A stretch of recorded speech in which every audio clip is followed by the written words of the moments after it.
নমস্কাৰ মই প্ৰণীতা চুটিয়া লৈ আইছো এই মুহূৰ্তৰ big breaking news non issue attack issue কৰি থাকি লাভ নাই সিটিজেনশিপ এমেন্ডমেন্ট এক্ট সন্দৰ্ভত আন্দোলনকাৰীক পুনৰ প্ৰশ্ন কৰিছে মুখ্যমন্ত্ৰী ডক্টৰ হিমন্ত বিশ্ব শৰ্মাই পাঁচ যুৱকৰ পিতৃ-মাতৃক আজিও কিয় উত্তৰ দিব পৰা নাই সকলোৱে জানে কা আন্দোলনৰ নামত হাজাৰ হাজাৰ মানুহ ওলাই আহিছিল এনেকুৱা অৱস্থা হৈছিল যে সকলোৱে ভাবি লৈছিল সিটিজেনশিপ এমেন্ডমেন্ট এক্ট খন অহাৰ লগে লগে অসমখন বাংলাদেশীৰে ভৰি পৰিব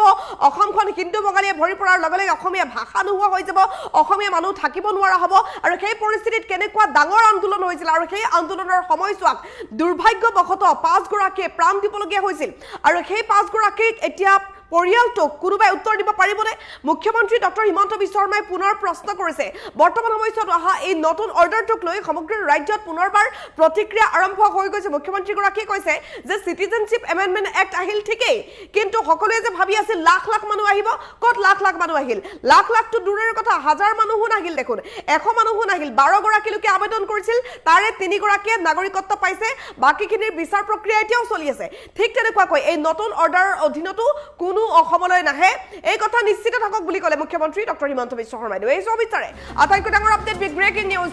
সিটিজেনশিপ এমেন্ডমেন্ট এক্টক লৈ পুনৰ মুখ্যমন্ত্ৰী ডক্টৰ হিমন্ত বিশ্ব শৰ্মাই ডাঙৰ মন্তব্য কৰিছে এই মুহূৰ্তত সিটিজেনশিপ এমেন্ডমেন্ট এক্টৰ পিছত আমি ভাবিছিলো 1 লাখ মান মানুহে আবেদন কৰিব কিন্তু 1 লাখটো দূৰৰে কথা মাত্ৰ 12 জনে আবেদন কৰিছে ভাবক অনুমান কৰক মাত্ৰ 12 জনে আবেদন কৰিছে আৰু 3 জনে নাগৰিকত্ব পাইছে এইটো নন ইস্যু আৰু এই নন ইস্যু এটাক ইস্যু কৰি থাকি লাভ নাই এই কথা ক্লিয়াৰ কৰি দিছে মুখ্যমন্ত্ৰী গৰাকী আমি বিজ্ঞাপন দি মাতি আছিলো কিন্তু মাত্ৰ 12 জনে আবেদন কৰিছে 20 লাখ 30 লাখ মানুহ আহিব বুলি আন্দোলন কৰি 5 জনকৈ যুৱকক শহীদ কৰিলে 5 জন লোকে প্ৰাণ হেৰুৱাবলগীয়া হ'ল কিন্তু আজিও সেই সকলৰ পিতৃ-মাতৃক উত্তৰ দিব পৰা নাই সেই লোকসকলে যিসকলে আন্দোলন কৰিবলৈ উচতনি দিছিল সিটিজেনশিপ এমেন্ডমেন্ট এক্টক লৈ পুনৰ মুখ্যমন্ত্ৰী ডক্টৰ হিমন্ত বিশ্ব শৰ্মাই ডাঙৰ মন্তব্য কৰিছে সিটিজেনশিপ এমেন্ডমেন্ট এক্ট হোৱাৰ পিছত আমি ভাবিছিলো 1 লাখ মান মানুহে আবেদন কৰিব কিন্তু নকৰিলে মাত্ৰ 12 জনে আবেদন কৰিছে 1 লাখটো দূৰৰে কথা হাজাৰ মানুহেও নাই কৰা 100 মানুহেও নাই কৰা 50 জনেও নাই কৰা মাত্ৰ 12 জনে আবেদন কৰিছে 3 জনে নাগৰিকত্ব পাইছে এইটো এটা নন ইস্যু এই নন ইস্যু এটা ইস্যু কৰি থাকি লাভ নাই ইমান ডাঙৰ ইস্যু বনাব নালাগে আমি বিজ্ঞাপন দি সিটিজেনশিপ এমেন্ডমেন্ট এক্টৰ পিছত মানুহ মাতি আছিল কিন্তু 12 জনেহে আবেদন কৰিলে তাৰে 3 জনেহে অসমত নাগৰিকত্ব পাইছে 20 লাখ 30 লাখ মানুহ আহিব বুলি জধে মধে মানুহবোৰক ধোট উটুৱাই লৈ গ'ল আন্দোলন কৰিলে 5 জন শহীদ হ'ল কিন্তু আজিও সেই সকলৰ পিতৃ-মাতৃক উত্তৰ দিব পৰা নাই আন্দোলনকাৰীয়ে আন্দোলন কৰিবলৈ উচতনি নিদিয়া লোকসকলে উত্তৰ দিবই পৰা নাই সিটিজেনশিপ এমেন্ডমেন্ট এক্টক লৈ পুনৰ মুখ্যমন্ত্ৰী ডক্টৰ হিমন্ত বিশ্ব শৰ্মাই ডাঙৰ মন্তব্য কৰিছে তেওঁ কি ক'লে শুনাব বিচাৰিম সমালোচনা কৰাটো কোনো বাধা নাই অসমত নাগৰিকত্ব সংশোধনত মাত্ৰ 12 গৰাকী আবেদন কৰিছিল আৰু 12 গৰাকীৰ মাত্ৰ 3 গৰাকীয়ে নাগৰিকত্ব পাইছে এতিয়া তাৰ ওপৰত বিবেচনা কৰি যোনে যেনেকৈ সমালোচনা কৰে কৰি থাকিব পাৰে আগতো 12 জন আছিল পিছতো 12 জনেই থাকিব কাৰণ এই আইনখনৰ পৰা নাগৰিকত্ব ল'বলৈ অসমত কোনেও আবেদন নকৰে আমি এডভাৰটাইজো দিছোঁ যে কোনোবা যদি আছে আবেদন কৰক কোনেও নকৰে গতিকে নন ইস্যু এটাক ইস্যু বনালেতো কোনো লাভ নাই কাৰণ অসমত এই আইনখন প্ৰথম দিনাৰ পৰাই প্ৰযোজ্য নহ'ল কোনেও নিজৰ বিদেশী বুলি পৰিচয় দিব নোখোজে এইখনৰ কোনো তাৰ প্ৰাসংগিকতাই অসমত নাই এসময়ত মই ভাবিছিলোঁ যে 1 লাখ মান মানুহে আবেদন কৰিব নেকি 1 লাখ বাদ দিয়ক 12 জনে আবেদন কৰিলে গতিকে এইটো এটা নন ইস্যু এটাক ইস্যু কৰি থাকিতো কোনো লাভ নাই মই এটাই কথা ক'লোঁ যে এই আইনখনৰ প্ৰাসংগিকতা ভাৰতৰ বাহিৰা প্ৰদেশত হ'ব অসমত ইয়াৰ প্ৰাসংগিকতাই নাই মতাৰ পিছতো 12 জনতকৈ কোনেও আবেদন কৰা নাই আমিতো এডভাৰটাইজ দি মাতি আছিলোঁ যে কোনোবা আছে যদি আহক কোনো অহাই নাই অসমত গতিকে এই আইনখন আমাৰ ক্ষেত্ৰত প্ৰযোজ্য নহয় আগতো হোৱা নাই এতিয়াও নহয় there is no' issue Congress has already made this the election issue and claim 5 innocent life 5 জন লোক এবাৰ এইবিলাক মিছা কথাত ইছ্যু বনোৱাৰ কাৰণে 5 জন যুৱক যুৱতীৰ ইতিমধ্যে মৃত্যু হৈছে মাত্ৰ 3 জন এসময়ত কি প্ৰচাৰ চলোৱা হৈছিল চাহ বাগিচাবোৰ লৈ যাব অমুক লৈ যাব তমুক লৈ যাব 20 লাখ আহিব 10 লাখ আহিব গতিকে অসমত যোনে যেনেকে ৰাজনীতি কৰিব চেষ্টা কৰিছে মানুহৰ মৃত্যু হৈছে কিন্তু নাগৰিকত্ব কোনেও বিচৰা নাই গতিকে যিটো আইনৰ কোনো প্ৰাসংগিকতা অসমত নাই তাৰ কাৰণে ৰাজনীতি কৰিব পাৰে এফেক্ট ইয়াত একো নহয় আৰু এক বছৰ ইলেকশ্যনলৈকে আছে আপোনালোকে চাই লওক কেইজনে আবেদন কৰে ইলেকশ্যনটোতো ইছ্যু এপ্ৰিলতো কৰিব পাৰিব আজিৰ পৰা আৰু এক মাহত কেইজনে আবেদন কৰিব দুমাহত কেইজনে কৰিব যদি 100 জনেও কৰে আন্দোলন কৰকচোন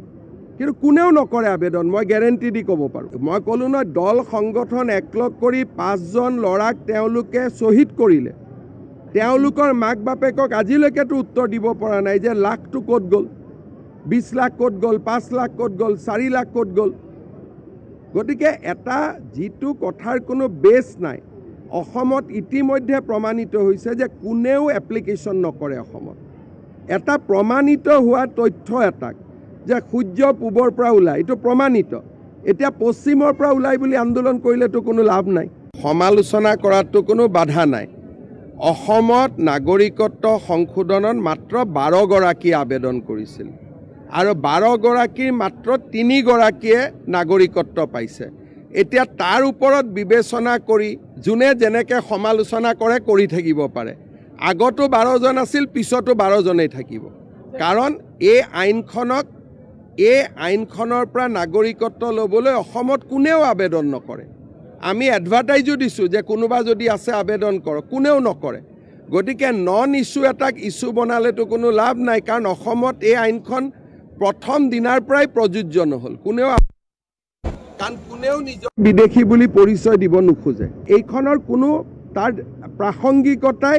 অসমত নাই এসময়ত মই ভাবিছিলোঁ যে 1 লাখ মান মানুহে আবেদন কৰিব নেকি 1 লাখ বাদ দিয়ক 12 জনে আবেদন কৰিলে গতিকে এইটো এটা নন ইছ্যু এটাক ইছ্যু কৰি থাকিতো কোনো লাভ নাই মই এটাই কথা ক'লোঁ যে এই আইনখনৰ প্ৰাসংগিকতা ভাৰতৰ বাহিৰা প্ৰদেশত হ'ব অসমত ইয়াৰ প্ৰাসংগিকতাই নাই মতাৰ পিছতো 12 জনতকৈ কোনেও আবেদন কৰা নাই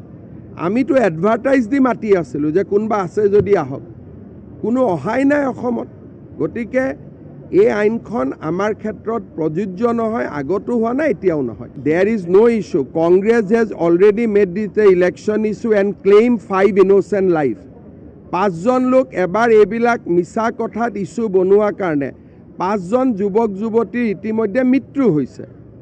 মাত্ৰ 3 জন এসময়ত কি প্ৰচাৰ চলোৱা হৈছিল চাহ বাগিচাবোৰ লৈ যাব অমুক লৈ যাব তমুক লৈ যাব 20 লাখ আহিব 10 লাখ আহিব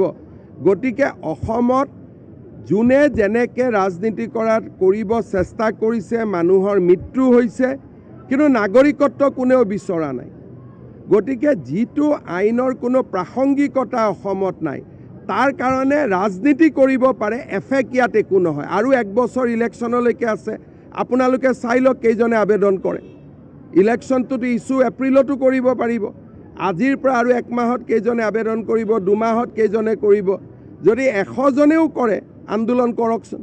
কিন্তু কোনেও নকৰে আবেদন মই গ্যাৰেণ্টি দি ক'ব পাৰোঁ মই ক'লো নহয় দল সংগঠন একলগ কৰি 5 জন ল'ৰাক তেওঁলোকে শ্বহীদ কৰিলে তেওঁলোকৰ মাক বাপেকক আজিলৈকেতো উত্তৰ দিব পৰা নাই যে লাখটো ক'ত গ'ল 20 লাখ ক'ত গ'ল 5 লাখ ক'ত গ'ল 4 লাখ ক'ত গ'ল গতিকে এটা যিটো কথাৰ কোনো বেছ নাই অসমত ইতিমধ্যে প্ৰমাণিত হৈছে যে কোনেও এপ্লিকেশ্যন নকৰে অসমত এটা প্ৰমাণিত হোৱা তথ্য এটাক যে সূৰ্য পূবৰ পৰা ওলাই এইটো প্ৰমাণিত এতিয়া পশ্চিমৰ পৰা ওলাই বুলি আন্দোলন কৰিলেতো কোনো লাভ নাই সমালোচনা কৰাটো কোনো বাধা নাই অসমত নাগৰিকত্ব সংশোধনত মাত্ৰ 12 গৰাকী আবেদন কৰিছিল আৰু 12 গৰাকীৰ মাত্ৰ 3 গৰাকীয়ে নাগৰিকত্ব পাইছে এতিয়া তাৰ ওপৰত বিবেচনা কৰি যোনে যেনেকে সমালোচনা কৰে কৰি থাকিব পাৰে আগতো 12 জন আছিল পিছতো 12 জনেই থাকিব কাৰণ এই আইনখনৰ পৰা নাগৰিকত্ব ল'বলৈ অসমত কোনেও আবেদন নকৰে আমি এডভাৰটাইজো দিছোঁ যে কোনোবা যদি আছে আবেদন কৰক কোনেও নকৰে গতিকে নন ইছ্যু এটাক ইছ্যু বনালেতো কোনো লাভ নাই কাৰণ অসমত এই আইনখন প্ৰথম দিনাৰ পৰাই প্ৰযোজ্য নহ'ল কোনেও নিজৰ বিদেশী বুলি পৰিচয় দিব নোখোজে এইখনৰ কোনো তাৰ প্ৰাসংগিকতাই অসমত নাই এসময়ত মই ভাবিছিলোঁ যে 1 লাখ মান মানুহে আবেদন কৰিব নেকি 1 লাখ বাদ দিয়ক 12 জনে আবেদন কৰিলে গতিকে এইটো এটা নন ইস্যু এটাক ইস্যু কৰি থাকিতো কোনো লাভ নাই মই এটাই কথা ক'লোঁ যে এই আইনখনৰ প্ৰাসংগিকতা ভাৰতৰ বাহিৰা প্ৰদেশত হ'ব অসমত ইয়াৰ প্ৰাসংগিকতাই নাই মতাৰ পিছতো 12 জনতকৈ কোনো আবেদন কৰা নাই আমিতো এডভাৰটাইজ দি মাতি আছিলোঁ যে কোনোবা আছে যদি আহক কোনো অহাই নাই অসমত গতিকে এই আইনখন আমাৰ ক্ষেত্ৰত প্ৰযোজ্য নহয় আগতো হোৱা নাই এতিয়াও নহয় there is no issue Congress has already made this the election issue and claim 5 innocent life 5 জন লোক এবাৰ এইবিলাক মিছা কথাত ইছ্যু বনোৱাৰ কাৰণে 5 জন যুৱক যুৱতীৰ ইতিমধ্যে মৃত্যু হৈছে মাত্ৰ 3 জন এসময়ত কি প্ৰচাৰ চলোৱা হৈছিল চাহ বাগিচাবোৰ লৈ যাব অমুক লৈ যাব তমুক লৈ যাব 20 লাখ আহিব 10 লাখ আহিব গতিকে অসমত যোনে যেনেকে ৰাজনীতি কৰিব চেষ্টা কৰিছে মানুহৰ মৃত্যু হৈছে কিন্তু নাগৰিকত্ব কোনেও বিচৰা নাই গতিকে যিটো আইনৰ কোনো প্ৰাসংগিকতা অসমত নাই তাৰ কাৰণে ৰাজনীতি কৰিব পাৰে এফেক্ট ইয়াত একো নহয় আৰু 1 বছৰ ইলেকশ্যনলৈকে আছে আপোনালোকে চাই লওক কেইজনে আবেদন কৰে ইলেকশ্যনটোতো ইছ্যু এপ্ৰিলতো কৰিব পাৰিব আজিৰ পৰা আৰু 1 মাহত কেইজনে আবেদন কৰিব 2 মাহত কেইজনে কৰিব যদি 100 জনেও কৰে আন্দোলন কৰকচোন কিন্তু কোনেও নকৰে আবেদন মই গ্যাৰেণ্টি দি ক'ব পাৰোঁ মই ক'লোঁ নহয় দল সংগঠন একলগ কৰি 5 জন ল'ৰাক তেওঁলোকে শ্বহীদ কৰিলে তেওঁলোকৰ মাক বাপেকক আজিলৈকেতো উত্তৰ দিব পৰা নাই যে লাখটো ক'ত গ'ল 20 লাখ ক'ত গ'ল 5 লাখ ক'ত গ'ল 4 লাখ ক'ত গ'ল গতিকে এটা যিটো কথাৰ কোনো বেছ নাই অসমত ইতিমধ্যে প্ৰমাণিত হৈছে যে কোনেও এপ্লিকেশ্যন নকৰে অসমত এটা প্ৰমাণিত